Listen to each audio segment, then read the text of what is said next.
Welcome to study channel. मेरा नाम है मोहम्मद कैसर। एनवीएस की दोस्तों नई भर्ती आने जा रही है। 15 जुलाई को इसका नोटिफिकेशन जारी होगा। एनवीएस ने अपना एग्ज़ाम कैलेंडर जारी कर दिया है और इन्होंने सारी चीज़ें ऑफिशियली बताई हुई हैं। तो इनका जो अगला नोटिफिकेशन है ये जारी होने वाला है 15 जुलाई को।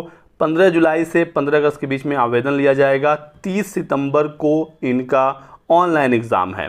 CBT कंप्यूटर बेस्ड टेस्ट होगा और इसका रिज़ल्ट भी 31 अक्टूबर तक जारी कर दिया जाएगा। इसके बाद डी वगैरह स्किल टेस्ट जो भी होना है अलग अलग भर्तियों में ये 30 नवंबर तक करा दिया जाएगा। 31 दिसंबर तक फाइनल लिस्ट आ जाएगी। उसके बाद ज्वाइनिंग आपकी करा दी जाएगी। तो बहुत बड़ी अपॉर्चुनिटी है दोस्तों। NVS यानी नवोदय विद्यालय समिति की तरफ से एक बड़ा नोटिफिकेशन देखने को मिलेगा। लगभग 10,000 इसमें पद होंगे। टीचिंग नॉन टीचिंग दोनों पोस्ट होने वाले हैं। हम लोग यहाँ पर मेनली बात करेंगे टीचिंग पोस्ट की। तो NVS में 1 to 5 यानी प्राइमरी के पोस्ट नहीं होते हैं। यहाँ पर पढ़ाई ही 6 से स्टार्ट होती है। 6 से 12 तक यहाँ पर पढ़ाई होती है NVS में, ठीक है। तो TGT PGT प्रिंसिपल के पोस्ट यहाँ पर आते हैं। टीचिंग पोस्ट की बात करें, नॉन टीचिंग में भी काफ़ी क्लर्क वगैरह के, लैब अटेंडेंट वगैरह के काफ़ी पद इसमें रहते हैं, ठीक है। तो आप लोग अब सीरियस हो जाइए, अपनी पढ़ाई स्टार्ट कर दीजिए।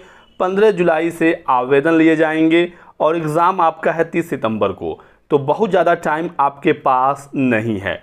अब हम लोग यहाँ पर बात करेंगे कौन कौन फॉर्म भर सकता है, क्योंकि एलिजिबिलिटी आपके लिए जाननी ज़रूरी है TGT PGT के लिए। यदि आप इंटरेस्टेड हैं तो वीडियो को लास्ट तक देखिएगा, सारी जानकारी आपको यहाँ पर दी जाएगी। सबसे पहले TGT की बात करते हैं। तो TGT के लिए आयु सीमा यहाँ पर होता है 35 साल, ठीक है, सामान्य वर्ग के छात्रों के लिए। OBC को अपर एज लिमिट में 3 साल की छूट मिलेगी और SC ST को अपर एज लिमिट में 5 साल की छूट मिलेगी। फीमेल को सीधे 10 साल का रिलैक्सेशन मिलता है। तो सभी फीमेल किसी भी कैटेगरी की हों 45 साल तक आवेदन कर सकती हैं TGT पोस्ट के लिए NVS में। PGT की बात कर लें तो अपर एज लिमिट यहाँ पर 40 साल होता है और महिलाओं के लिए 50 साल हो जाएगा। OBC के लिए 43 हो जाएगा, SC ST के लिए 45 ईयर्स हो जाएगा। ये अपर एज लिमिट है, बाकी उससे कम में भी आप आवेदन कर सकते हैं। क्लियर हो गई बात।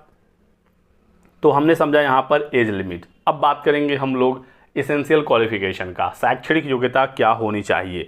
तो TGT पोस्ट की बात करते हैं, ठीक है। तो TGT के लिए सबसे पहले आपके पास होना चाहिए ग्रेजुएशन, ठीक है। ग्रेजुएशन आपका संबंधित विषय से। TGT की भर्ती सब्जेक्ट वाइज होती है, आप लोगों को पता ही है। तो जिस विषय से आपका ग्रेजुएशन होगा उसी से आप आवेदन करेंगे। ग्रेजुएशन में आपके 50% मार्क्स होने चाहिए। यहाँ पर ग्रेजुएशन में 50% मार्क्स आपका होना चाहिए। उसके बाद आपका BEd होना चाहिए और एक और यहाँ पर एलिजिबिलिटी होती है CTET का आप पेपर 2 पास होने चाहिए। जनरल हैं तो 90 मार्क्स और रिजर्व कैटेगरी में आते हैं तो 82 मार्क्स आपका CTET में होना चाहिए। पेपर 2 मांगा जाता है TGT के लिए। तो इतनी एलिजिबिलिटी है।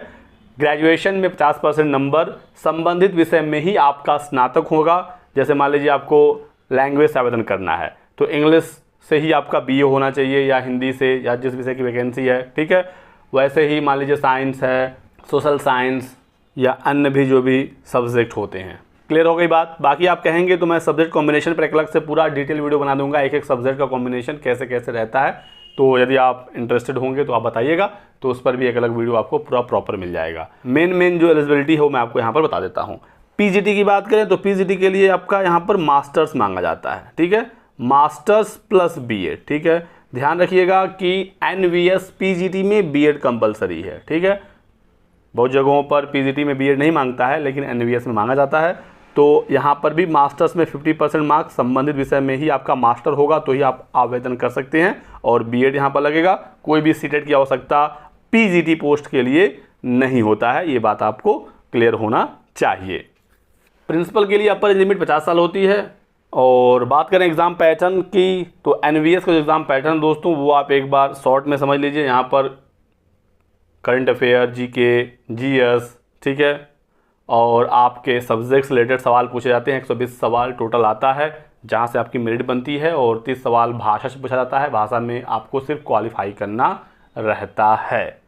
तो आप किसी भी वैकेंसी की तैयारी कर रहे हो, किसी भी स्टेट के आप रहने वाले हों, आप यहाँ पर आवेदन कर सकते हैं। किसी एक भर्ती को लेकर आप बिल्कुल भी ना बैठे रहें। जहाँ पर भी मौके मिल रहे हैं आप ट्राई करिए, क्योंकि केंद्र सरकार की ये बेहतरीन नौकरी है। 15 जुलाई से फॉर्म भरे जाएंगे और इम्पॉर्टेंट यहाँ पर जानकारी ये है कि 30 सितंबर को आपका परीक्षा कराया जाएगा। ऑनलाइन एग्ज़ाम होगा, नेगेटिव मार्किंग इसमें होती है, ये भी बात आपको पता होनी चाहिए।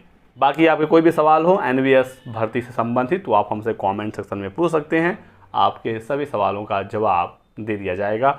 और एनवीएस की तरफ से एक बहुत बेहतरीन पहल किया गया है कि पहले ही एग्ज़ाम कैलेंडर जारी कर दिया गया है और यही कैलेंडर हर साल ये फॉलो करेंगे, ठीक है। तो हर साल वैकेंसी देखने को मिलेंगी, कुछ ना कुछ जो भी इनके पास वैकेंसीज आती रहेंगी।